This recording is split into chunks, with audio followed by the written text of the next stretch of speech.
It's another day with the physicians where your health is our business.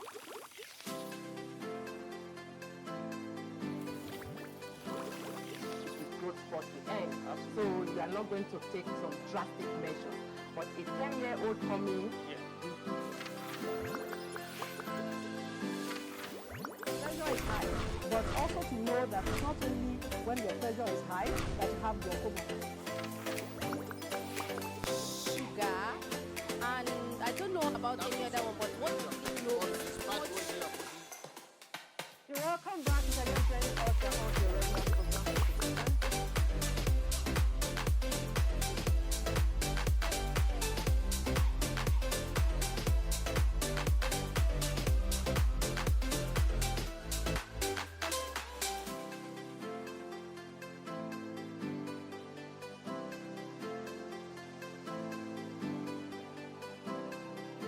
It is known that if we exercise, at least 50% of the disease conditions that we have is taken care of. Very well. I know during festive period, there's that likelihood they are going to eat a lot. There's free food somehow.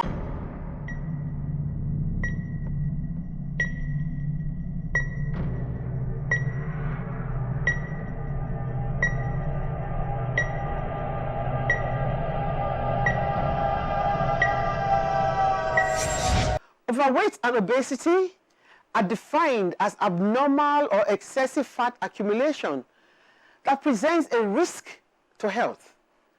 A body mass index, also known as the BMI, over 25 is considered overweight, and over 30 is obese. The issue has grown to epidemic proportions, with over 4 million people dying each year as a result of being overweight or obese in 2017, according to the Global Burden of Disease.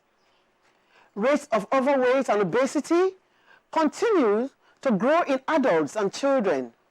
From 1975 to 2016, the prevalence of overweight or obese in children and adolescents aged 5 to 19 years increased more than fourfold, from 4% to 18% globally. Obesity is one side of the double burden of malnutrition, and today more people are obese than underweight in every region except, of course, sub-Saharan Africa and Asia. Once considered a problem only in high-income countries, overweight and obesity are now dramatically on the rise in low and middle-income countries, particularly in urban settings. The vast majority of overweight or obese children live in developing countries where the rate of increase has been more than 30% higher than that of developed countries. On your regular Health TV talk show, The Physicians, we'll be discussing overweight and obesity. We'll be back after this short break.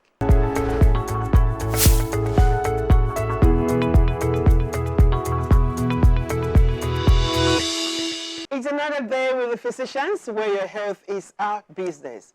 My name is Dr. Martina Agberie, and with me on our regular Health TV talk show, The Physicians, I'm not alone. I always have my co-host with me. She's no other person than Dr. Memuna Yusuf Kadri. It's always a pleasure to be here, and of course, on our favorite Health TV talk show, Your Health is Our Business. Yes, your health is our business, and the topic we have for today is overweight and obesity. Yeah. Dr. Memuna, does that ring a bell? we know now. You know what? I don't want to say I'm a bit depressed because I actually started well on a good note. You know what happened? Yeah, you know what happened? Even our viewers can actually attest to that. Which I lost weight again. What happened? You know what happened? I think I did more than I did more than expected. Okay? So it was like a rapid, you couldn't sustain it. No, not sustenance. The anxiety was there, the will, the determination. I ensured I kept to the rules because it actually came from me, from my personal decision.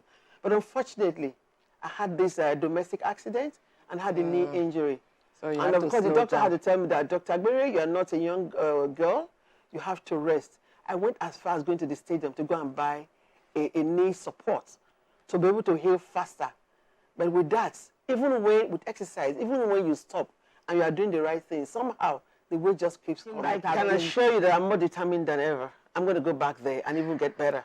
Congratulations in advance and having an accountability partner. I think that will really make it. Yes, you are going to be my accountability partner. So we are going to make it happen. So your follow up next episodes of the physicians, you will be amazed seeing the transformation between myself and Dr. Martina. Yes. You will let us know. You'll be the one. So all of you are going to be our witnesses. We are going to make that work. Yes. So on that note, I want to just say stay tuned. We'll be back after this short break. Thank you.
Welcome back. If you have just joined us, you're on to your regular program, The Physicians, where your health is our business and will always remain our business. Today we'll be discussing overweight and obesity.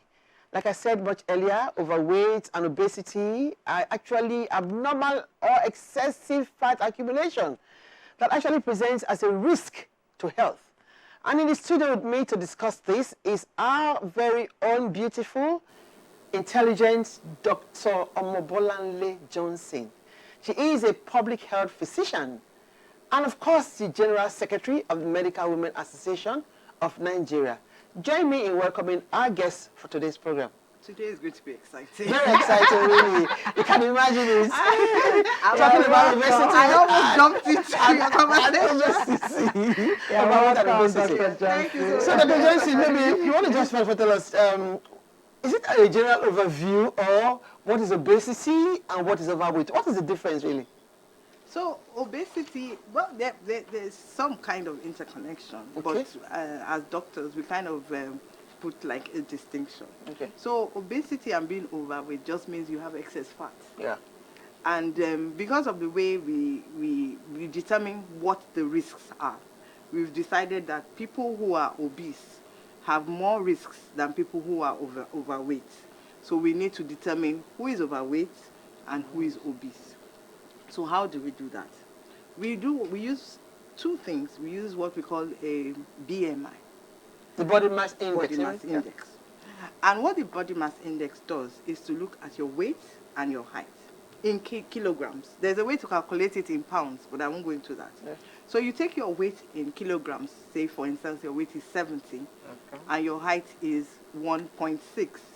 You square your height and you use it to divide your weight, because it depends on how tall you are. Obviously a 7-footer or a 6-footer who has the same weight as a 5-footer, they have different metabolic BMIs. So that's why it's important to do that. But even when doing that, we recognize that, for instance, people who are muscular, like the weightlifters, people who have built a lot of muscle, may look like they have a high BMI because muscle can be heavy. Yeah. But if you, they're not actually obese or overweight. So they also use a modifier, which is your waist circumference. So when we don't just take the BMI in exclusion. You also try and look, if somebody is looking slim but has a high BMI, so you might want to take a measurement of the waist. For a woman, if the waist is less than 80 centimeters or 35 inches, then you know that it's maybe that the muscles are pretty heavy. Or if for a man, 94 or 40 inches. And then, of course, the real way to determine if there's fat everywhere is to do an adipose scan. So you scan the body and determine just how much fat is there. And the reason why this fat is important is the amount of fat in and around the organs, the vital organs. So if you have a lot of fat around the heart, it shows you that you probably have a lot of fat in the vessels of the heart, around the respiratory organs, in the tummy, and you just have fat everywhere. And that's why when we look at fat, we also want to determine where is this fat distributed. So if you have somebody who has a lot of fat in the abdomen, you know that that person is likely to have a lot of fat around vital organs. Oh. Unlike somebody who has more fat around the hips and has a slim weight. Okay. So even though we use the BMI, you want to be able to modify it and recognize that there might be slight changes. For instance, when we're talking about the BMI, we usually say that anybody less than 18.5 is underweight. Between 18.5 to 24.9 is normal. Between 25 and 30, overweight, and everything over 30 is obese. But for Asians, they have found that over 23, they seem to have more issues. Okay. So while we say 25 for everyone, there's still modifiers. There's still modifiers. Some people just believe that because, for the fact that they are fat, it runs in the family. That is one myth I want you to bust. A second one is the fact that some people just generally believe that, no matter what, even if they don't eat, they just perceive food. They'll be fat. And if there are other myths that you can also help us, these myths are so regularly used these days that you want to look. Their medical background to this thing. You just thinking because it runs in your family, I cannot lose weight. And we are seeing, the era of liposuction and BBL. So please, we want you to. So I'm going to bring that in a lot of. So why are people overweight? And I'm going to say that it does run in families for different reasons. First of all, because of genetics, people have different metabolic rates. So the way you are able to metabolize your food and turn it into energy, how it is stored, where it is stored, has to do with genetics. Again, it also has to do with what kind of food you eat as a family. If as a family you consider a whole heap of eba with Coca-Cola as the meal to eat morning, a heap of pounded yam with Milo or Bonvita, that's what you've taught your children that is how to eat. That's the lifestyle you have taught. So in that case, it has run in the family because of the social and environmental constructs of that particular. That doesn't make it right. True. And that doesn't mean it cannot change. So you will find that in many places, you will find, especially for people who are morbidly obese, you will find that the whole family is morbidly obese because they just eat wrong, they make wrong lifestyle choices, and they believe that that they can continue doing so. So in that case, yes, it might run in families, but it doesn't need, that construct doesn't need to continue between generations. So if you, for instance, in your family, you have a lower metabolic rate, please, people, let's eat less. Let's eat less. Let's eat better. Let's eat more vegetables. Vegetables, fruits, they have lower calorific, and we don't need as much carbohydrates. I mean, in Africa, the main meal is carbohydrates, and we think that that's the way. And some just take it morning, afternoon, and evening. Yes. Same carbohydrate. That's some can eat rice morning, afternoon. Yes. My son does that. But if it's young, it may not be an issue. But there's childhood obesity in this. Yes, there's one on the rise. Childhood obesity, and then we're now building a lifestyle of the diet. Yeah. We're building a lifestyle of, what did you just say? The diet, wrong diet. Please just hold it there, because when we come back, you need to throw more light on it. We want to keep up with the physicians. Let's hear what you have to say. We're talking about overweight and obesity. What is your diet like? Are you one that will want to take carbohydrate in the morning, afternoon, or evening? Or do you even take water at all? Do you exercise regularly? Let's hear from you. The causes of being overweight and obesity. Let's hear from you. We're back after this short break.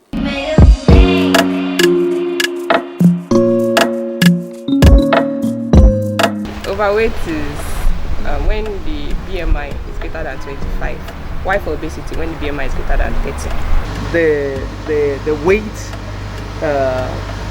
all over or divided by the height of that individual. I think that's what makes up the body mass index, and there's a threshold where a particular individual gets to, and that distinguishes who is overweight and who is obese. I don't have any plan to lose weight, so I have a plan to maintain my weight, and that is to engage in daily exercise as I can tolerate, and then also to eat healthy diets, fruits and vegetables, and then rather than take soda, I take water. I think basically lifestyle is a big factor when you're talking about being trying to lose weight and all of that. There are many reasons. Well, because I don't want hypertension, I don't want bad diabetes, I don't want to have any problem with my eyes, I don't want to have arthritis. The individual, it's like being in jeopardy. You stand the risk of having diseases like some cardiovascular diseases and all whatnot.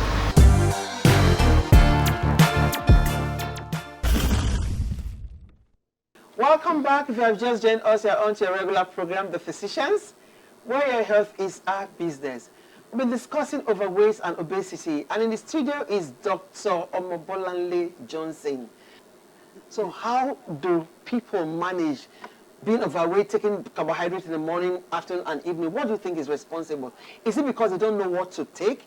Is it because they don't know that there's protein? There are other things that could be added. So you want to just give us a brief about that? Well, it's multifaceted. There are different issues. First of all, protein is expensive. Have you bought chicken lately? Or fish? The carbohydrates are always But even carbohydrates is not cheap. Yes, but they're still cheaper Than protein, right? But when people forget that even that protein that you're talking about is also like carbohydrates. Yes. Like beans. Yes. Yes. People say, yes. I take a lot of beans. Beans it's mostly carbohydrates. It's mostly carbohydrates. But you can't compare it to your chicken and fish. And fish. But we need to realize that there are cheaper sources of protein. Exactly. And then in amount, I think we've talked about the healthy eating plate before, and we're going to talk about I need to repeat it. So the healthy eating plate talks about the portions of food that you need to eat. So if you take a medium size, not those big bowls, a medium size plate, a quarter of that plate should be carbohydrates. The other quarter can be proteins, and half should be vegetables and fruits. Water, and part of the healthy eating plate is exercise. So the healthy eating plate is not complete without a little bit of oil and exercise, 30 minutes of exercise a day. And exercise does not mean you have to go to the gym. Or jump up and down. It just means move. Yeah. And for most people, I usually tell them, just dance. There's a lot of exercise you can do in your little room. Things like marching. I mean, for people who have, you mentioned about your injury with your knee. You say, okay, things like swimming, things that would help support or you can even be lying down and you move different muscles. Even yoga. Even sitting, yes, yoga. So there's a lot of exercise, but people always think that exercise means vigor and stress. Because you want to ensure that it's a lifestyle change. You are intentional about it. Yeah. You want to start small. You want to make sure that it's sustained. You want to make sure, look at your lifestyle. There's no point saying, oh, I want to go and spend how much in the gym, or if you know that you need to wake up at the crack of dawn to go to work. Do you want to be waking up at 4:30 a.m. to run about your estate in Lagos? So you have to look at your life, where you live. Is this sustainable? So you can walk up and down the stairs. So I tell people, when you get to work, if for instance, your office is a 3-story building, take that opportunity instead of going on the elevator, walk up and walk down. If you are going to work and, for instance, you usually take a bus ride, you can get down the bus stop before or two and walk the last 15, 20 minutes to and fro. So you want to ensure that it's something that you can build into your lifestyle gradually. And as we grow older, we need to do like muscle building, because muscle helps you to burn fat. So particularly for women who are growing older, you need to look at having being able to build your muscle. So even if you don't have a dumbbell, you can take a bottle of water and use it as your dumbbell. You can multitask. So if you decide that, oh, this is me time, I want to watch 30 minutes of TV, you use your water and you're watching TV and you're doing your exercise, and you will be, it's unbelievable what we can do. Another thing because I talked about TV watching, we want to talk about children, because TV watching, games is not good for children because they're reducing the amount of activity. And TV watching, video games playing has been identified as one of the main causes of childhood obesity. So you need to limit the amount of time that your children are on these games. Let them go out and play. Find ways for them to play. Find safe areas for them to play. Dr. Johnson, there's that thing about older women, as we grow older, fat deposits around areas that are very unpleasant. You know, the waist, the hip, the arms, and all that. And some people, yes, they want to call the middle age spread. Yes, the middle age spread. And some people, it's not that they had this obesity when they were younger, but with age, that occur. What do they need to do differently in ensuring that, you know, there's a better spread? And because old age is a given and it's a privilege. So how can what tips do you have for So the first thing I want to say is you need to change your way of thinking paradigm. We're seeing some of these film stars who are 60, 70, 80, and they are looking fantastic. Okay, so now you talk about this exercise, the overweight and obesity. Maybe let's hit the nail on the head so that they will know the health consequences of being overweight or being obese. Now let's talk about the health consequences. The health consequences are many. Because there's the physical consequences. There's heart disease, hypertension, high cholesterol, blocked vessels, heart attacks, diabetes, type 2 diabetes. What that just means is that because you eat so much, your body is not able to recognize the insulin, and the insulin is not working well because the food is just too much. But the insulin that you're producing can't deal with all that. So that's what happens. You have all that. Then you have all the other things, you talked about the body image and the psychology of it. In that if you are not looking your best, sometimes you are not feeling your best, and sometimes you cannot achieve your best. You go into a room and you feel that everybody is looking at you, there's something wrong with you, you cannot be your best. So those are all the psychological issues of being overweight. And the thing about it, it now becomes a vicious cycle once the psychology is involved. And that is why, apart from trying to lose weight, we must understand that sometimes you have to address the psychology of why you are gaining that weight. That is very, very important. For some people, they have depression. Some are on some antidepressive drugs. Some are on some drugs for epilepsy. Those you have to, or maybe childhood trauma.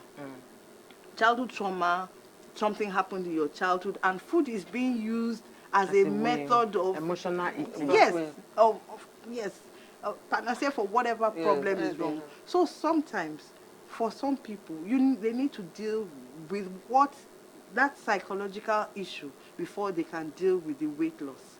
Thank you so much, Dr. Omobolanle Johnson. It's been a pleasure having you as our guest again to talk about overweight and obesity.